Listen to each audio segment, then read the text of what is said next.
വ്രതാനുഷ്ഠാനത്തിലൂടെ ലഭിക്കുന്ന ആത്മീയ ഉണർവിനോടൊപ്പം വെഞ്ചരിക്കപ്പെട്ട കുരിശും മരമണിയും കൈകളിലേന്തി പ്രാർത്ഥനാ നിർഭരരായ സംഘമാണ് ദേവസ്ഥവിളി കാഴ്ചവെക്കുന്നത്.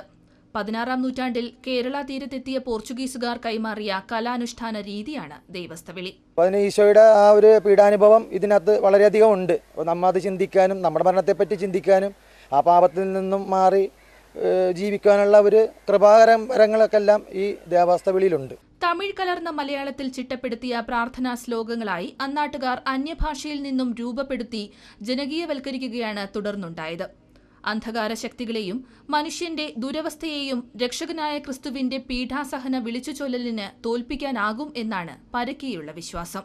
വിശ്വാസം എന്ന് പറയുന്നത് ഈ പ്രാർത്ഥനാ മന്ത്രങ്ങൾ ഉരുവിടുമ്പോൾ പൈശാചിക ശക്തികൾ ദൂരെ അകന്നു പോകും എന്നുള്ളതാണ്.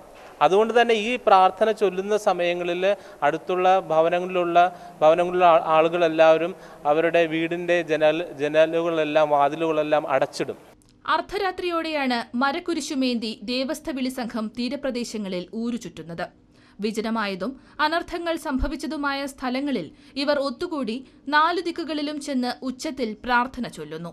ജനങ്ങൾ നെഞ്ചിലേറ്റിയ ഒരു കലാരൂപം കൂടിയാണ് ഇത്.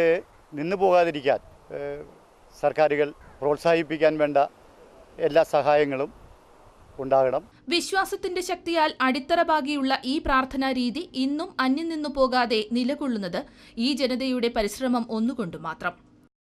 News desk, Doordarshan news.